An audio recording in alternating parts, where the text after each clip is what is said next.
Hello, everyone, and welcome back to the study on the book of Romans. Now, in our last study on Romans chapter 5, we looked at the blessings that are associated with justification.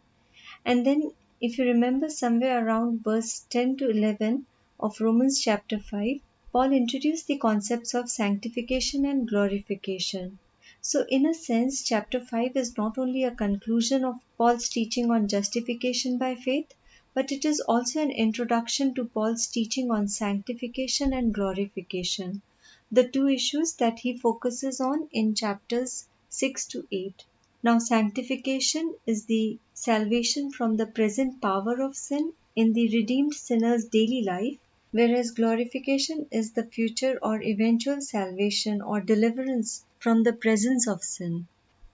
Now, as we shall see that Romans chapter 6 is based on two supposed questions that are given in Romans chapter 6 verse 1 and in verse 15, which divide the entire chapter into two sections. And these are Romans chapter 6 verses 1 to 14, which deals with believers' freedom from sin's dominion, and Romans chapter 6 verses 15 to 23, which deals with believers' freedom to serve God. Now, having said that, let us read Romans chapter 6 verses 1 to 4. What shall we say then? Shall we continue in sin that grace may abound? Certainly not. How shall we who died to sin live any longer in it? Or do you not know that as many of us as were baptized into Christ Jesus were baptized into his death? Therefore we were buried with him through the baptism into death, that just as Christ was raised from the dead by the glory of the Father, even so we also should walk in the newness of life. So the first thing that we observe is that the chapter begins with a question, and this question links it to the previous chapter, that is chapter 5. Now, Paul had earlier mentioned that when sin abounded, grace superabounded. And this is the implied meaning of Romans chapter 5 verse 20. Let me just read it for you. Moreover, the law entered that the offense might abound, but where sin abounded, grace abounded much more. So now Paul confronts the possible objection or the misunderstanding that might possibly arise from this teaching, which is that since while sin abounded, grace superabounded, so does it give one the license to sin or to continue in sin so that the grace may overflow? But Paul himself gives an emphatic answer in verse 2, wherein he says, "May it never be," which is more like a wish or a prayer, and it somehow expresses sort of a shock and horror. And then he says that how shall we who died to sin live any longer in it? This is because Paul often uses the concepts of life and death as metaphors to show the believer's new relationship with Jesus. And when it says that we do not live in sin, it literally means that we do not walk in sin, which is a metaphor for lifestyle. So here it implies that we do not have a lifestyle of sin. And also, when the Greek translation reads that we have died to sin, it does not mean that believers can't sin or that they are immune to temptations. Rather, it means that we do not live in sin. It is also worth remembering that actually we did not do the dying. It was Christ who died, and he died in our place as our substitute, bearing the penalty of our sins. So the point that Paul is making over here is that if we are in Christ, we have died to sin, and then being in Christ, we cannot anymore live in sin. And then in verse 3, Paul gives the evidence of the claim of us dying to the sin, and it has to do with baptism. Now, by and large, the New Testament writers speak of baptism in two ways.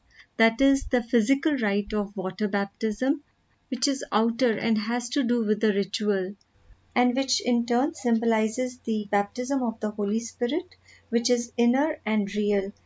And it is this baptism which brings about our identification or union with Jesus Christ. Now, the word baptism comes from a verb which means to immerse or to dip, and thus identify totally with something in which the immersion has actually taken place. Now, the believers being baptized into Jesus Christ is their identifying completely with Jesus, being joined with him by faith in his death, burial, and resurrection.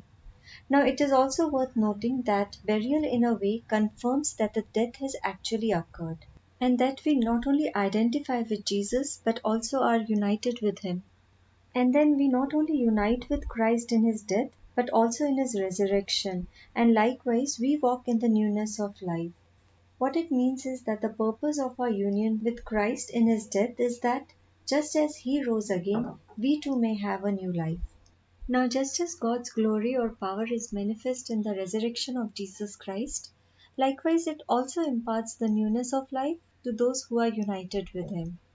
And the newness here is not in terms of time, as in nascent, but in terms of quality, as in character. So, something more that we can glean over here is that new life does not bring us salvation, but new life is the result of salvation. Having said that, let us read Romans chapter 6, verses 5 to 9. For if we have been united together in the likeness of his death, certainly we also shall be in the likeness of his resurrection. Knowing this, that our old man was crucified with him, that the body of sin might be done away with, that we should no longer be slaves of sin. For he who has died has been freed from sin. Now if we died with Christ, we believe that we shall also live with him, knowing that Christ, having been raised from the dead, dies no more. Death no longer has dominion over him.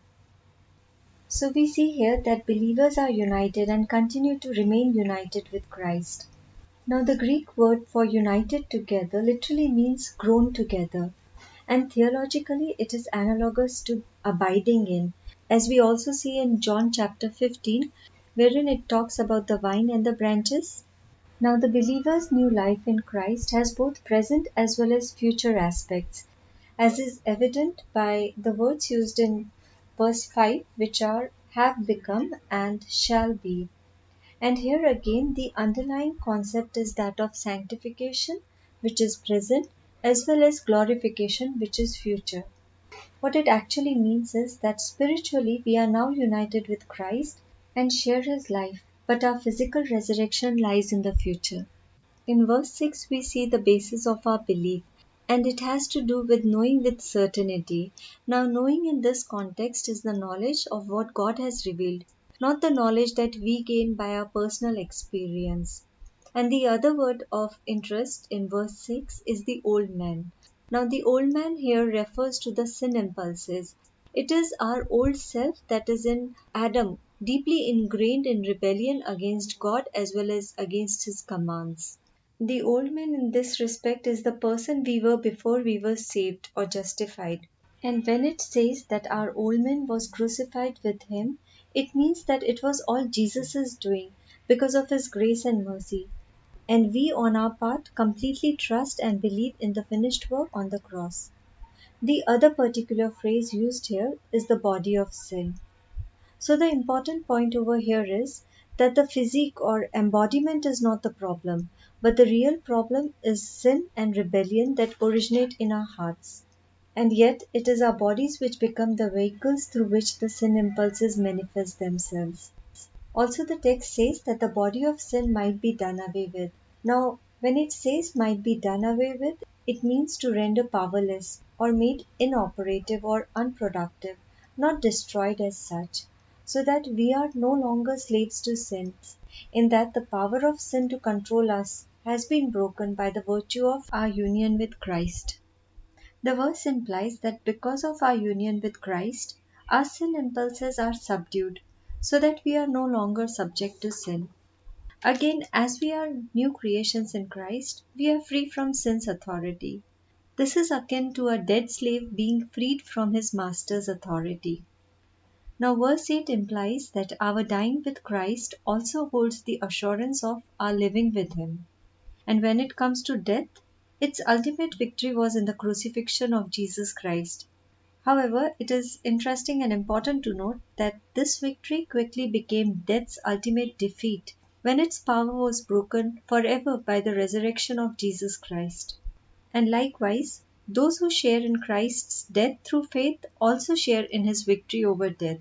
This is like the verse from Hosea which Paul quotes in 1 Corinthians chapter 15 verse 55, which reads as, O death, where is your sting? O Hades, where is your victory? Now, verse 9 also states that death no longer has dominion over him. The words dominion over come from the Greek word kurios, which means owner or master or husband or lord. And here it means that death can no longer lord it over Jesus Christ. So let us read Romans chapter 6 verses 10 to 14. For the death that he died to sin once for all, but the life that he lives to God. Likewise, you also reckon yourselves to be dead indeed to sin, but alive to God in Christ Jesus our Lord. Therefore do not let sin reign in your mortal body, that you should obey in its lusts. And do not present your members as instruments of unrighteousness to sin, but present yourselves to God as being alive from the dead, and your members as instruments of righteousness to God. For sin shall not have dominion over you, for you are not under law, but under grace. So we see here that verse 10 has to do with the substitutionary sacrifice of Jesus on our behalf. Now Jesus bore our sin and died to the sin nature on our behalf, delivering us from it. And when he died to the sin nature, he died once for all, which emphasizes the all-sufficiency of his sacrificial death as opposed to the perpetual sacrifice. Now Jesus not only died on our behalf, but he also rose again to live unto God. And just as Jesus lives to God, those who identify with him in his death and life, that is, those who are saved, they now live unto God. So actually, the believers are saved in order to serve. And then the word for reckon in verse 11 means to consider, and it is an accounting term that means carefully add up and then act on the knowledge. So here it means to carefully consider Christ's substitutionary sacrifice as well as his living unto God, and to act in harmony with what we truly are, which is a new creation in him. Now, while verses 1 to 11 acknowledge one's position in Christ, thereby describing the positional sanctification, the verses 12 and 13, they emphasize on walking in Him. And this has to do with progressive sanctification. Now, since we are made alive to God in Christ, so sin is no longer our king. And since sin is no longer the king, it must not reign over our being. This verse also indicates that believers have the power in Christ to choose whom they obey, sin and self, or righteousness and God. Now, while still alluding to the concept of a slave, verse 13 shows that believers still have the potential for continuing to sin, as in, one can be formally free and yet be imprisoned. In this sense, our physical body is the battleground for temptation, as we shall also see in the next chapter. Now, the members of our body, that is, our faculties, are like slaves standing beside their masters, ready to do whatever he wants. And when given to the lusts, our faculties become weapons of sin. But we ought to take a decisive action and choose to offer ourselves to God as instruments of righteousness. And when it says present yourself to God as being alive from the dead, it implies being willing and eager to glorify God with our entire being. It is like being once dead but now alive. Now, while verses 12 and 13 call in for a decisive action, verse 14 deals with the divine provision for it. And here again the Greek word kurios is used for dominion, which, like I said before, means master or lord, from whom we have been set free. So the thing is that sin no longer rules over us because we are already redeemed by grace. And this is because we are not under the law, which in a way restrains or compels us, but we are under grace, which inspires us to willingly do His will. So here's a quick recap. Today, with regard to sin and grace, we studied that we have died to sin. And in this regard, the baptism symbolizes our identification as well as our union with Christ. Now we are united with Christ in His death so that our old self is crucified with Him, and likewise, we are also united with Christ in His resurrection so that we now walk in the newness of life. And since our sin impulses, that is the old man, has died with Christ, we are no longer slaves to sin. Also, that our dying with Christ likewise holds the assurance of our living with Him and also living as Him. Living with Christ is the assurance that death does not have its dominion over us. And this is attributed to the all sufficiency of Jesus' substitutionary sacrifice. And living as Him, it is the important aspect of our being united with Him in His death and resurrection. So, to put it simply and emphatically, we are saved to serve Him. And when we live unto God, we actually choose not to let sin rule over us. We also learn that our faculties can be used as weapons of sin or as instruments of righteousness. However, sin does not have dominion over us, as law no longer compels us to do God's will. Instead, it is His grace which inspires us to do His will. And so, in our next study, we will see that our actions are dependent on whether we are under dominion of sin or under the dominion of grace. So, bye till then.